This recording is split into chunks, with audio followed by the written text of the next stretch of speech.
আসসালামু আলাইকুম। আমরা ছয়তলা বিল্ডিংয়ের প্রথম তলার ছাদের জন্য কিছু জিপিএইচ রড আনছি। তো আসলে জিপিএইচ রড বর্তমান সময়ে কত টাকা কেজি বা জিপিএইচ রডটা কেমন, এই ভিডিওটা যদি দেখেন আপনারা অনেকেই বুঝতে পারবেন। অনেক সময় অনেকে দেখা যায় যে কমেন্ট করেন যে ভাই সবচেয়ে ভালো রড কোনটা বা কোন রড দিয়ে বাড়ি করলে সবচেয়ে ভালো হয়। তো দেখেন, রড ভালো বলতে আমরা যেটা বর্তমান সময়ে বুঝি বা অনেকে যেটা বলেন যে আসলে বিএসআরএম রড সবচেয়ে ভালো। তারপর আপনার আছে একেএস, তারপর আছে আপনার জিপিএইচ বা কেএসআরএম, মানে 5-6টা ব্র্যান্ডের রড আসলে ভালো কোয়ালিটির যেগুলো, এগুলো আমরা বলতে এগুলাকেই বুঝি। তো আমরা এখানে ছয়তলা বিল্ডিংয়ের একবারে নিচ থেকে কিন্তু সবগুলা রড জিপিএইচ দিয়ে কাজ করা হচ্ছে। তো মূলত আপনার যদি দেখা যায় বিএসআরএম রড কিনেন তাহলে সব রড থেকে দেখবেন 1 টাকা কেজি দরে বেশি থাকে, মানে প্রত্যেকটা রডের চেয়ে সবচেয়ে বেশি দাম থাকে আপনার বিএসআরএম রডের। তবে জিপিএইচ রড আমরা যেটা লাগাচ্ছি ওইটাও যে আপনার খারাপ এটা আপনাকে কেউ বলতে পারবে না যে এই রডটা খারাপ, কারণ এই রডটাও অনেক ভালো।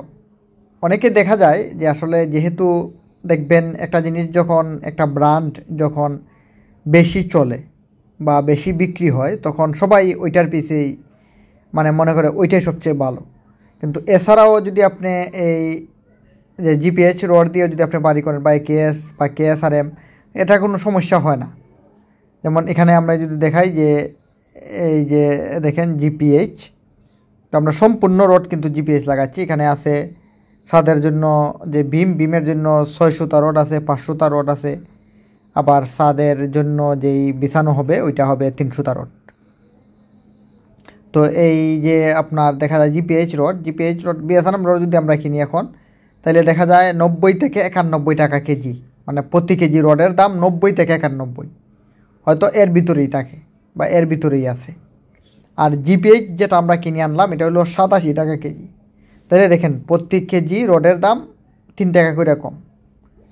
মানে এখন আমরা যেই ছাদটা দিব 2400 স্কোয়ার ফিটের, এখানে দেখা যাচ্ছে যে প্রায় 5.5 টন, 5 থেকে 5.5 টন রডের মতো লাগবে, 5000 থেকে 5500 কেজির মতো। যদি আমি 5000 কেজি হিসাব করি, যদি প্রতি কেজি রডের দাম 3 টাকা করে কম হয় তাহলে প্রায় 15,000 টাকার মতো কম।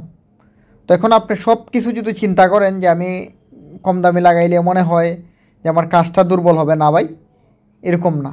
অনেক সময় দেখা যায় অনেক জায়গায় আমরা এখনও বিল্ডিং করি বা আগেও করা হয়েছে যে দেখা যায় নর্মাল রড দিয়ে তো কিন্তু করা হয়। তো আমরা মনে করি যে রড সোজা করতে যে রড ভাঙে না বা মাটাম দিতে যে রড ভাঙে না ওই রড দিয়ে কাজ করা যায়।